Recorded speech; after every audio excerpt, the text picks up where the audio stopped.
நம்மளுக்கு குக்கிங்லாம் பெருசாக பண்ணணும் அவசியம் இல்லை, சூரிய பகவானே நம்மளை குக் பண்ணிடுவாருன்னு நினைக்கிறேன். ஸோ ஆல்மோஸ்ட் ஒரு முகத்வாரம் தெரியுது, அங்கே என்ன இருக்குன்றதை பார்ப்போம், செட்டப் கூட ஆரம்பிப்போம்.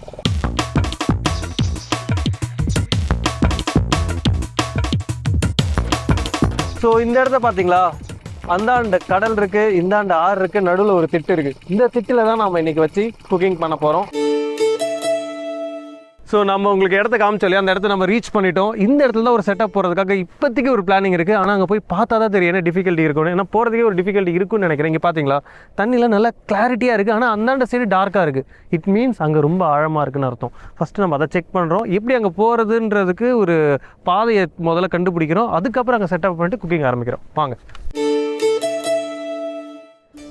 எவ்வளோ ஒரு ஈஸியான ட்ரிப்பு, ஆனால் இப்போ தான் இன்ட்ரெஸ்டிங்காகவே ஆயிருக்கு. இங்கே பார்த்தீங்களா மரண பீதியாக இருக்குது. இந்த இடத்துல இது வரைக்கும் மண் இருக்குது, இதுக்கு மேலே இங்கே பாருங்கள் ஓய்யோன்னு அப்படியே போயினே இருக்குது பாருங்கள். இவ்வளோ ரிஸ்கெல்லாம் எடுக்க முடியாது. அதனால் ஆழத்தை செக் பண்ணுறதுக்கு ஒரு குச்சை ரெடி பண்ணுறோம். ஆழத்தை செக் பண்ணுறோம், இதுலேருந்து அதை கடக்கிறதுக்குள்ளே போதும் போதும்னு ஆடும் போல இருக்குது. கேமராமேன் உங்களுக்கு காட்டுவார் பாருங்கள், கரை அங்கே தான் இருக்குது, ஆனால் இறங்க முடியலையே. ஸோ இவ்வளோ ஆழமாக இருக்குதேன்ற மாதிரி இருக்குது. வேறு வழி இல்லை, இன்றைக்கி எல்லோரும் நிறைய தான் போகிறோம். இருங்க முதல்ல ஒரு கொம்பை முதல்ல வாங்கிப்போம். ஸோ நம்ம கேப்டன் கிட்டே இருந்து அதுக்கப்புறம் நம்ம இது எவ்வளோ ஆழம் இருக்குன்றதை செக் பண்ணுவோம். கம்பு ப்ளீஸ். ஓ டன் அசுரன் படத்தில் வர்ற மாதிரி நம்ம ஃபஸ்ட்டு. ஐயோ என்ன நண்டுலாம் இருக்குது, ஆழம் இல்லைங்க. அம்மா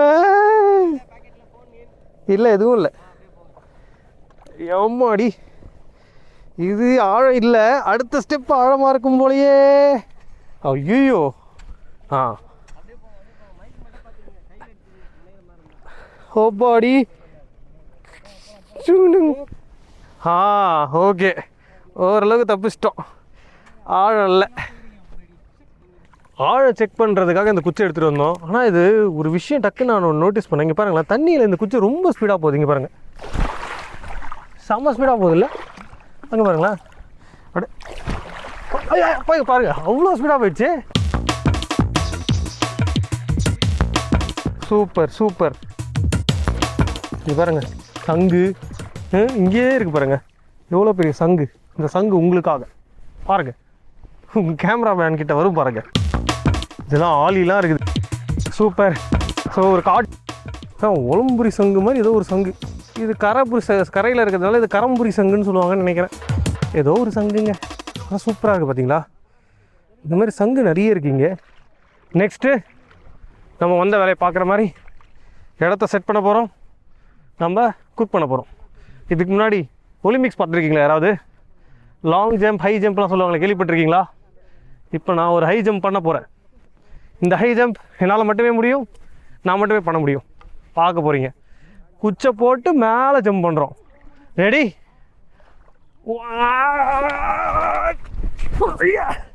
செம பெரிய ஹை ஜம்ப். பார்த்தீங்கல்ல, டென்ஷனாக தான் ஆவீங்க தெரியும், இருந்தாலும் பரவாயில்ல. போயிட்டு செட்டப்பை போடுறோம், குக்கிங்கை ஸ்டார்ட் பண்ணுறோம். இந்த மீனை நாங்கள் உயிரோடு பிடிச்சோன்னு சொன்னால் நீங்கள் எங்களை அடிப்பீங்க. அதனால் இந்த வாங்கின்னு வந்த மீனை உயிரோட ஆவதான்னு விட்டு பார்த்தோம். நம்ம ரொம்ப நாளைக்கு முன்னாடி ஒரு நண்டு எபிசோடு பண்ண பார்த்து கடலுக்குள்ளே நண்டு ஓடிச்சில்ல, அந்த மாதிரி ஏதாவது ஆகுமான்னு பார்த்தோம். வேலைக்கு ஆகலை. ஆனால் இந்த மீனை நல்லா க்ளீன் பண்ண போகிறோம், அதுக்கப்புறம் சமைக்கிறதுக்கு தயார் பண்ண போகிறோம், சமைக்க போகிறோம். அதுவும் சாதா மீன் இல்லை, சூறா. வாங்க போகலாம். கொம்பே சூறா அந்த மாதிரி ஒரு சூறா மீனை பிடிச்சிட்டோம். இந்த சூறா மீனை சமைக்க போகிறோம், ரோலெக்ஸ் மாதிரி. இது ஒரு சிறி திருவிழா. அவங்களுக்கு முன்னாடி இருங்க, பிடிக்க பார்த்து போவீங்களாம். இவங்க என்னை ஒரு ஷெல்டர் ஆக்கிட்டாங்கன்னு நினைக்கிறேன். இருங்க, நிறைய பேர் கடிக்கிறாங்க, யார் யாரோ இருக்கிறாங்கன்னு நினைக்கிறேன் உள்ள. அம்மாடி ராசாத்தி, நீங்க நினைக்கிற மாதிரி மக்களே இது சும்மா சங்கு இல்லை. இது உள்ள ஒருத்தன் இருக்கா பாருங்க, கால் தெரியுதா? இவன் உயிரோட இருக்கா பாருங்க. இப்போ தண்ணியில விடுறேன், அப்பதான் தெரியும் உங்களுக்கு. இந்த தலைவன் என்ன விடுறா, என்ன விடுறா.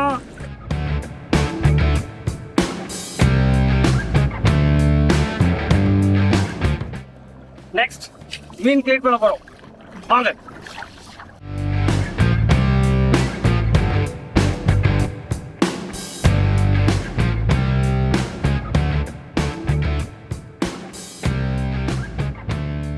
Ready silence ready rolling.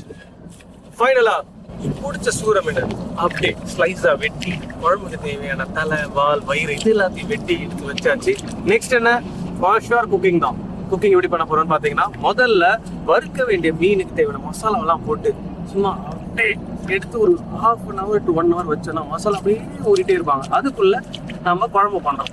குழம்பு பண்ணி முடிச்சுட்டு எடுத்து வச்சுட்டு இந்த மீனை வறுக்கிறதுக்குள்ள பண்ண மீன் குழம்புலையும் அப்படியே மீன்ல இருக்கக்கூடிய குழம்புல இறங்கி குழம்புல இருக்கக்கூடிய மசாலா மீன்ல இறங்கி தகன்னு ரெடி ஆயிடும். பண்ண ஆரம்பிச்சுக்கலாமா? வாங்க. ஸோ ஃபர்ஸ்ட் வறுக்கிற மீனுக்கு நாம உப்பு மஞ்சத்தூளை சேர்க்க போறோம். உப்பு போட்டதுக்கு அப்புறம் இதுக்கு தேவையான மஞ்சத்தூளை ஆட் பண்றோம். எப்போதுமே சூறா மீன்ன்றதை தாண்டி நம்ம ரத்தம் அதிகமா இருக்கக்கூடிய மீன்கள் கலர்ல நீங்க பார்த்தாலே இதுக்கெல்லாம் பிரைட் டார்க் கலர்ல இருக்கும், ஒயிட்டா இல்லாம அப்படி இருக்கக்கூடிய மீன் டூனான்னு சில ஃபிஷ் சொல்லுவாங்க. அதெல்லாம் பாத்தீங்கன்னா கிட்டத்தட்ட நம்ம ரெட் மீட் மாதிரியே இருக்கும். அதாவது நம்ம ஆட்டு இறைச்சிலாம் இருக்குல்ல அதே மாதிரியே இருக்கும். அந்த மாதிரி மீன்லாம் இருக்கும்போது கவுச்சு அதிகமா அடிக்கும்ன்றதுனால கொஞ்சமா நம்ம மஞ்சத்தூள் அதிகமா சேர்த்துக்கணும். ஸோ நெக்ஸ்ட் இதுக்கு தேவையான மசாலா தான் ஆட் பண்ணிக்கலாம். இதுக்கு தேவையான சில்லி பவுடர்,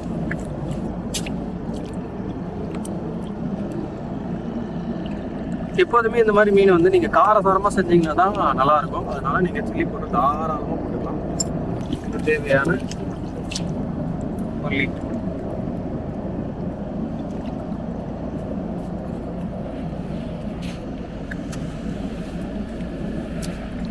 மல்லித்தூள் சேர்த்ததுக்கு அப்புறம் கொஞ்சமா நம்ம சீரகத்தூள் ஆட் பண்ணிக்கிறோம். கொஞ்சமா இருந்தா போதும்.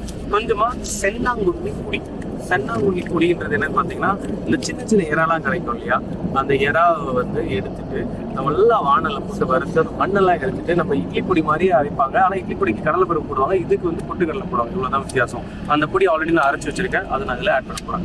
இது வந்து இன்னொரு ஸ்ட்ராங் ஃபிளேவர் கொடுக்கும்.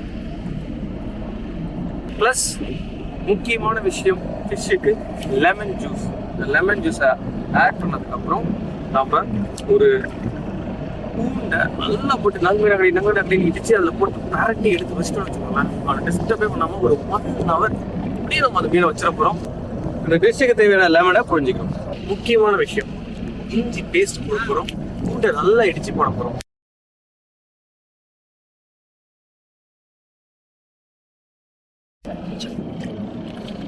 இப்போ இந்த இடிச்ச பூண்டை எடுத்து நல்லா நம்ம இதில் ஆட் பண்ணணும். பூண்டு போட்டிருக்கோம். நெக்ஸ்ட் இதுக்கு தேவையான இஞ்சி, அதுக்கப்புறம் இன்னும் கொஞ்சம் பூண்டு பேஸ்ட் சேர்த்துக்கலாம்.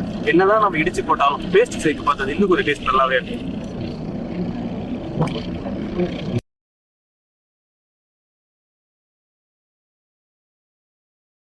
தேவையான கருவேப்பிலை.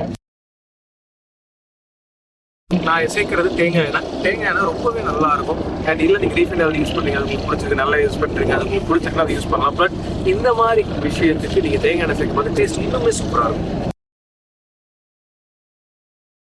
தண்ணி மட்டும் இப்போ சேர்க்காதீங்க, ஏன்னா வந்து நம்ம ஆல்ரெடி மீன் கழுவி பார்த்து தண்ணி சேர்த்து நல்லா கழுவி இருந்தோம். அதுக்கான தண்ணி கீழே விட்டுருக்கலாம். ஸோ பரட்டி பார்த்துட்டு தேவைன்னா மட்டும் கொஞ்சம் தெளிச்சு நம்ம பரட்டிக்கலாம்.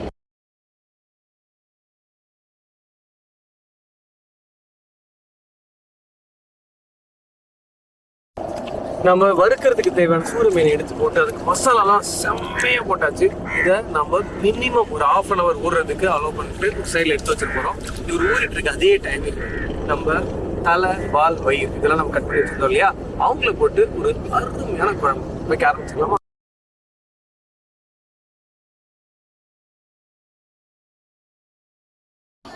ஸோ இப்போ பார்த்தீங்கன்னா சட்டி நல்லா காஞ்சிடுச்சு. இந்த ஸ்டேஜ்ல இதுக்கு தேவையான எண்ணெயை ஆட் பண்ண போகிறோம்.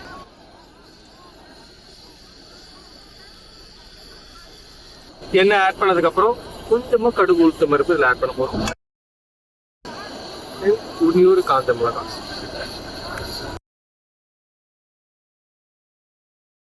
கொஞ்சம் ஸ்பைசிக்காக இன்னொன்று சேர்த்துக்கிறேன். இந்த குழம்புக்கு தேவையான அளவுக்கு சின்ன வெங்காயம் வதங்கிட்டே இருக்க பார்த்து நம்ம பெரிய வெங்காயத்தை கட் பண்ண போறோம். அதுக்கு முன்னாடி இந்த குழம்புக்கு தேவையான கருவேப்பிலையை ஆட் பண்ணுங்க.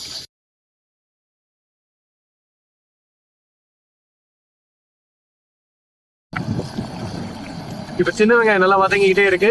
இப்போ இதுக்கு தேவையான பெரிய வெங்காயத்தை சாப் பண்ணி, அதாவது சின்ன சின்ன துண்டா நறுக்கி அதை நம்ம இதில் ஆட் பண்ண போறோம்.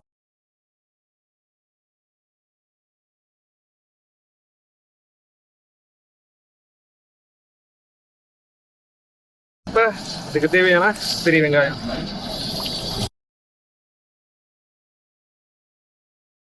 அதே மாதிரி நம்ம தக்காளியும் நெக்ஸ்ட் ஆட் பண்ண போறோம். ஆனால் அதுக்கு முன்னாடி வெங்காயம் வதங்கணும், அதுக்கப்புறம் இஞ்சி பூண்டு பேஸ்ட் போடணும், அதுக்கப்புறம் தான் தக்காளியும் ஆட் பண்ணணும். இதெல்லாம் நம்ம வதக்க போறோம். ஸோ இந்த ஸ்டேஜ்ல நீங்க எப்போதுமே மஞ்சள் தூள் சேர்த்துக்கோங்க. இப்போ வெங்காயம் நல்லா வதங்கிடுச்சு. இந்த ஸ்டேஜ்ல இதுக்கு தேவையான இஞ்சி பூண்டு பேஸ்ட்டை ஆட் பண்ணிக்கலாம்.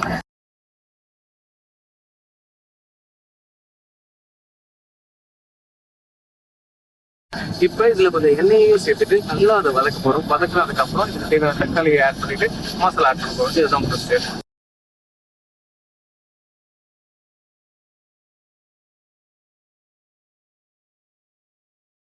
இப்போ இஞ்சி பூண்டு பேஸ்டோட பச்சை வாசனை போயிடுச்சு. இந்த ஸ்டேஜ்ல இதுக்கு தேவையான தக்காளியை ஆட் பண்ண போறோம்.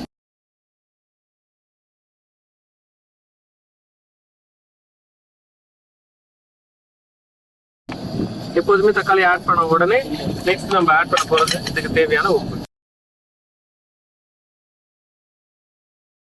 இப்போ இது நல்லா வதங்கினதுக்கு அப்புறம் இதுக்கு தேவையான மசாலாவை ஆட் பண்ண போறோம். அதுக்கப்புறம் தண்ணி புளி இது எல்லாத்தையும் சேர்த்ததுக்கு அப்புறம் ஃபிஷ் இறக்க போறோம். இவ்வளவுதான் ப்ராசஸ். செய்ய ஆரம்பிச்சுக்கலாம்.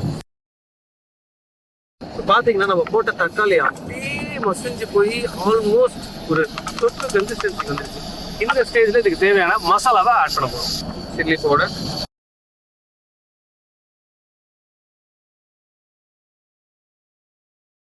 சில்லி பவுடர் சேர்த்ததுக்கு அப்புறம் மல்லித்தூள்.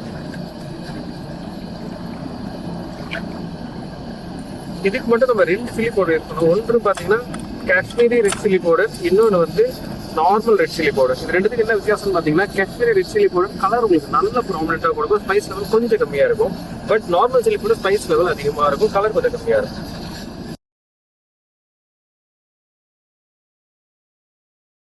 கொஞ்சமா நம்ம இதுக்கு தேவையான பெப்பர் பவுடர் ஆட் பண்ணலாம்.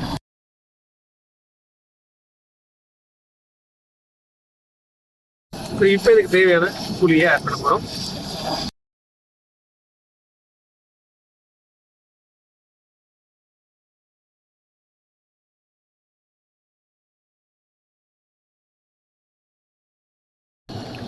குழம்பு தக தக தக தக தக தகன்னு குதிச்சுட்டு இந்த ஸ்டேஜில் நாம ஆல்ரெடி கிளீன் பண்ணி எடுத்து வச்சுக்கல மீன், அதை இறக்கி விடலாம்.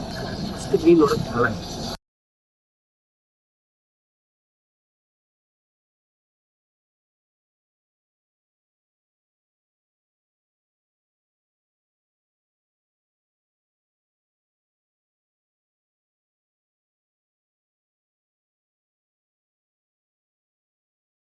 அட்ட அட்ட அட்ட அட்ட அட்டா இது பாருங்க, இவ்வளோ அழகா மீன் குழம்பு ரெடி ஆயிடுச்சு. மீன் மசாலா இது சும்மா சூப்பராக இருக்கு பாருங்க. ஸோ இது 2 சைடில் வைக்க போகிறோம். நெக்ஸ்ட் நம்ம மீனை வறுத்துக்க ஆரம்பிச்சோம்.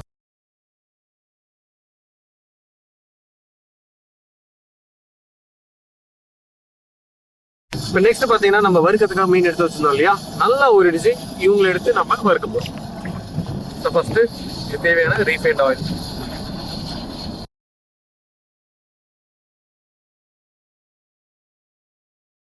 ஹீட்டான உடனே நம்ம மீனை வறுக்க போகிறோம். ஃபர்ஸ்ட் நம்ம மீனோட ஈரலை போட்டுருவோம்.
ஸோ ஃபைனலா நம்ம கஷ்டப்பட்டதுக்கான பலன் கிடைச்சிருச்சு நம்மளுக்கு. இப்பதான் நம்ம ஷோவோட முக்கியமான கட்டத்தை நெருக்கி வந்துட்டு இருக்கோம். இப்பதான் டேஸ்டிங் பண்ண போறோம். முதல்ல 1000 இருந்தாலும் என்னோட பர்சனல் ஃபேவரட் இந்த மீட். இதை எடுத்து இந்த ஸ்பெஷல் என்னன்னு பார்த்தீங்கன்னா இருக்க சென்னை குண்டி மீன். இதான் சூரியனோட ஸ்பெஷல். பார்த்தீங்கன்னாலே ஒரு மீன் மாதிரி இல்லாம ஒரு கறி மாதிரி இருக்கு. நம்ம ஆட்டுக்கறி மாதிரி இருக்கு. டெக்ஸ்சர் சூப்பரா இருக்கு.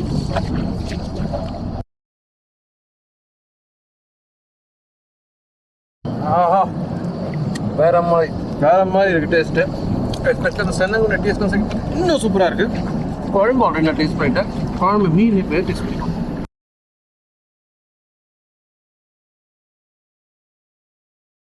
இந்த மீனோட தலையில இருக்கக்கூடிய பேவர் எல்லாம் இறங்கி மீன் குழம்பு ரொம்பவே சூப்பரா இருக்கு. அண்ட் இந்த மீட் வந்து பாத்தீங்கன்னா அவ்வளோ வந்து ஒரு மீட்னு ஏன் நான் சொல்றேன்னா அது மீனை தாண்டி ஒரு கறி மாதிரி இருக்கு. செம்ம சூப்பரா இருக்கு. இதே மாதிரி சூப்பர் ரெசிபிஸோட நான் உங்களை வந்து பாக்குறேன். Until then, bye from Chef Saravnan. Ta-da.